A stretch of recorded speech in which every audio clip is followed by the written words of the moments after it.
There is a kind of exhaustion that sleep cannot fix. The exhaustion of trying to become a better person for years, only to secretly feel like you are still the same human being underneath everything. You meditate. You journal. You read books. You study psychology. You listen to podcasts about healing, growth, awareness, discipline, purpose. You keep trying to evolve. And then one ordinary day, someone says something small, something insignificant, and suddenly you react exactly the same way you did 5 years ago. Same insecurity, same emotional trigger, same fear, same version of you. And in that moment, something inside you quietly whispers a terrifying question. What if I never really change? Carl Jung spent decades studying transformation, and what he discovered was deeply uncomfortable. Most people do not resist growth because they are lazy. They resist growth because the identity destroying their life is usually the same identity helping them survive emotionally. That is the paradox nobody talks about. The things keeping you stuck often look like strengths. Your kindness, your patience, your helpfulness, your ambition, your emotional sensitivity, your endless self-improvement. Sometimes the very qualities you are most proud of are the exact chains keeping you psychologically trapped. And today we are going to talk about the 5 hidden identities that silently prevent people from transforming. Not surface habits, not productivity hacks, not motivational advice. We are talking about psychological structures so deep that most people would rather suffer forever than confront them honestly. And if somewhere during this video you feel uncomfortable, defensive, emotionally exposed, good. That means we are getting close to something real. Before we begin, take 1 second and like this video. Not for the algorithm, but because conversations this honest are becoming increasingly rare. And if you are someone genuinely trying to understand yourself at a deeper level, subscribe to the channel. Because this journey is not about becoming perfect. It is about becoming real.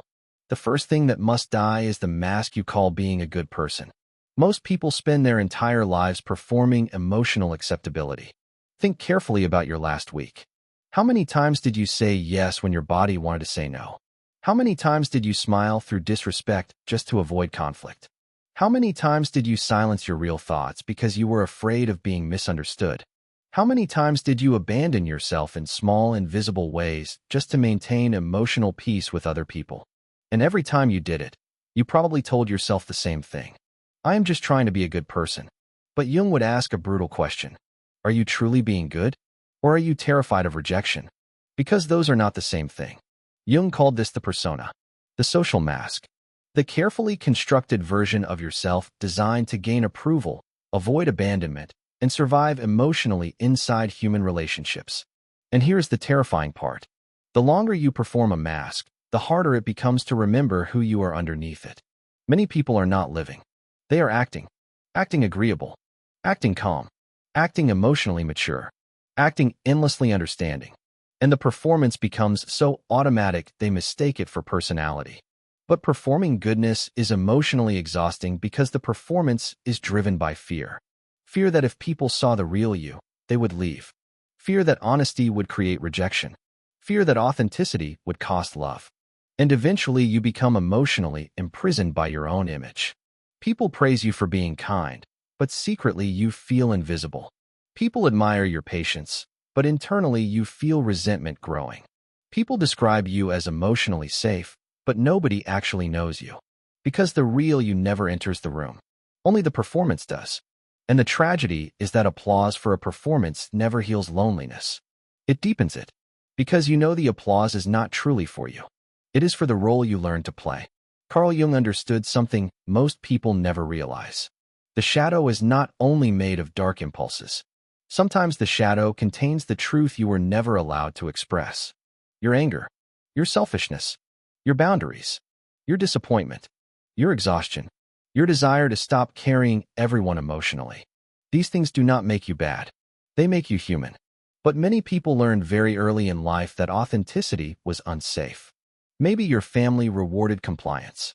Maybe conflict created chaos. Maybe being emotionally easy to manage was the only way to receive love.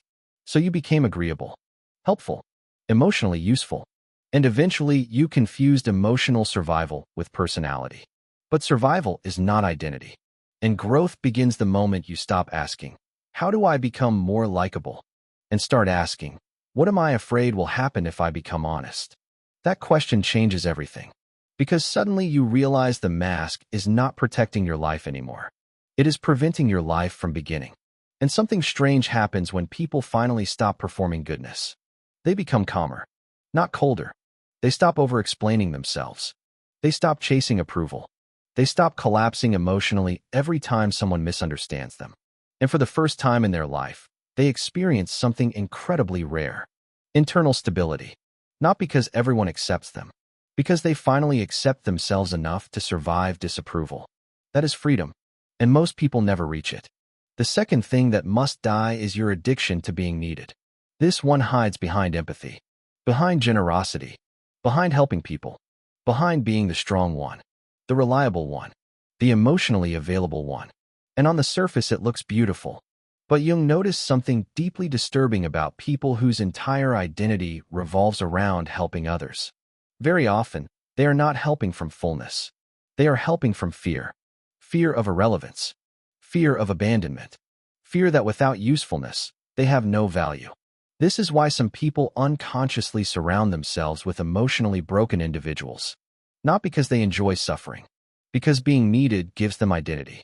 The rescuer feels emotionally significant when someone depends on them. And without realizing it, helping becomes psychological addiction. They become uncomfortable around emotionally healthy people because healthy people do not need saving. And if nobody needs you, who are you? That question terrifies people more than loneliness itself. Jung called this the wounded healer. A person whose identity is organized around fixing others because they never learned how to face their own pain directly. And the tragedy is that these people often become incredible caregivers. Therapists, coaches, partners, friends, parents. But internally they are exhausted. Because their helping is not flowing from emotional abundance. It is flowing from unresolved wounds. And eventually resentment appears. Burnout appears. Emotional emptiness appears. Because no human being can endlessly give while secretly trying to earn worthiness through usefulness. That system eventually collapses. Real healing begins when helping stops being identity. When you no longer need to rescue people in order to feel valuable. When another person's emotional chaos stops becoming your emotional responsibility. When you can sit beside suffering without trying to control it. That is mature compassion. Not rescuing. Not fixing. Presence. And presence requires far more emotional strength than control ever will. If this part resonates with you, comment the word presence below. Not for me. For yourself. Because naming patterns is the beginning of breaking them. The third thing that must die is your attachment to your suffering. This is where the conversation becomes dangerous. Because many people do not actually want healing as much as they want identity through pain. And almost nobody admits this openly. You have probably met people who can analyze their trauma beautifully. They understand attachment theory, childhood wounds, nervous system regulation, shadow work, inner child healing. They speak the language of transformation fluently, but their actual life never changes. The same relationships, the same emotional reactions, the same patterns, the same suffering. Why? Because the wound became identity. Jung observed that the ego can inflate not only through success, but through suffering. Pain can become a source of psychological importance. Your story becomes what makes you unique, deep, emotionally complex. And without realizing it, the mind begins protecting the wound because losing the wound feels like losing identity itself. This is why some people unconsciously resist healing. Healing threatens the version of themselves they spent years constructing. Because if they are no longer the wounded one, who are they? This is terrifying for the ego. And modern culture unintentionally rewards this pattern constantly. People bond through trauma. Social media rewards emotional suffering. Pain becomes personality. Victimhood becomes identity. And slowly people begin organizing their entire existence around what hurt them, not around who they are becoming. Carl Jung warned repeatedly that awareness alone is not transformation. Understanding your patterns intellectually does not automatically free you from them. In fact, some people become trapped in endless self-analysis because analysis feels safer than actual change. Talking about healing feels safer than risking transformation. Because real transformation requires death. Not physical death. Psychological death. The death of identities. Stories. Excuses. Emotional attachments. And most people would rather endlessly explain their suffering than surrender the identity built around it. But eventually life forces the question, do you want healing? Or do you want reasons? That question destroys illusions very quickly. Because true healing eventually requires responsibility. Not blame. Responsibility. Not for what happened to you. For who you are becoming now. That is where real power begins. Not when the past disappears, but when the past stops controlling your future identity. Your wounds are real. Your pain mattered. But your suffering cannot remain the center of your personality forever. At some point, you must decide whether you are committed to your story or committed to your future. And that choice changes everything. The fourth thing that must die is your attachment to potential. This pattern destroys countless lives quietly. You fall in love with who someone could become instead of who they actually are. You see glimpses, moments of tenderness, moments of awareness, moments where they almost become the version you need them to be. And you hold on to those moments like evidence. Evidence that if you just love them enough, wait long enough, sacrifice enough, eventually they will transform. But Jung would say something painful here. You are not relating to the real person. You are relating to a projection, a fantasy constructed from your own unmet emotional needs. And the deeper the projection, the harder reality becomes to accept. Because accepting reality means grieving possibility, grieving the imagined future, grieving the version of someone that never truly existed. That grief is devastating, which is why people stay in emotionally painful relationships for years. Not because reality is beautiful, because fantasy is addictive. You keep waiting for potential to become reality. And meanwhile, reality keeps showing you the truth.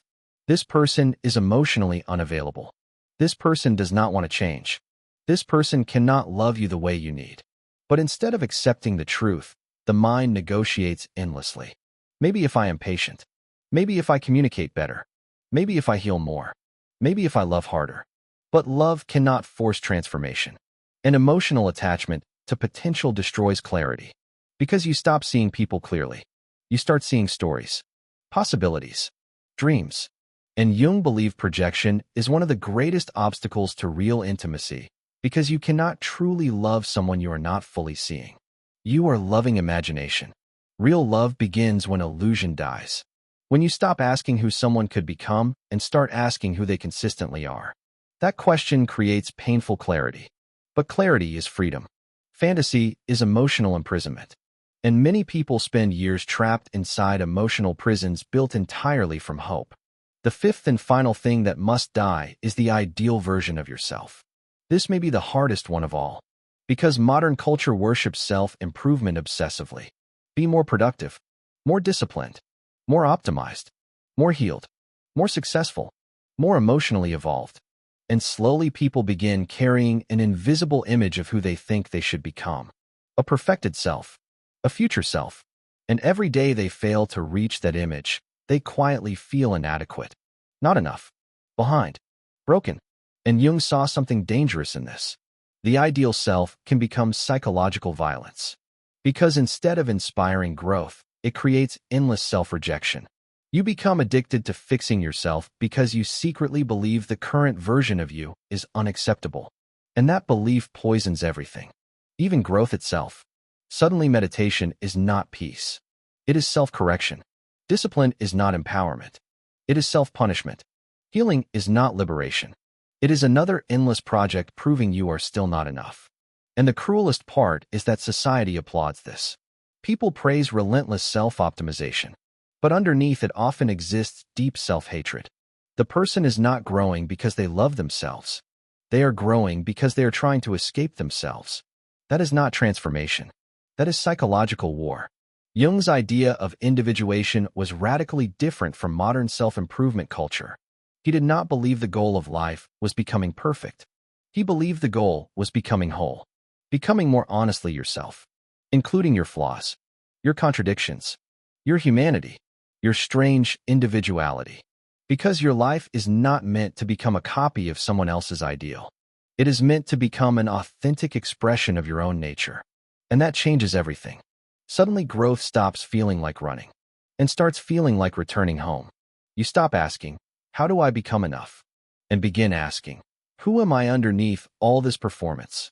That question is terrifying, but it is also sacred, because the real you has been waiting underneath every mask, every role, every wound, every performance, every projection, waiting patiently, not to become perfect, to become seen. And here is the strange part nobody prepares you for. When these identities begin dying, life feels confusing for a while. You do not instantly feel enlightened. You feel empty, disoriented. The old version of you no longer fits, but the new version has not fully formed. Jung called this the void, the space between identities. And most people run from it immediately. They rebuild the mask, return to old relationships, restart old patterns, because uncertainty feels terrifying. But transformation only happens inside uncertainty. The void is not punishment. It is rebirth. And eventually something beautiful begins emerging. Not perfection, authenticity. You stop performing, stop rescuing, stop worshiping suffering, stop chasing fantasy, stop running from yourself. And for the first time in your life, you begin existing instead of acting. That is what real transformation feels like. Quiet, grounded, honest, and incredibly freeing. If this video touched something deep inside you, take a moment and like the video. Not because it fixes everything, but because honest conversations deserve space in a world full of performance. And comment below, which of these 5 identities has been controlling your life the most? I genuinely want to hear your answer. And if you are ready to go deeper into Carl Jung, shadow work, psychology, emotional healing, and the hidden truths about human nature, subscribe now. Because this journey back to yourself is only beginning.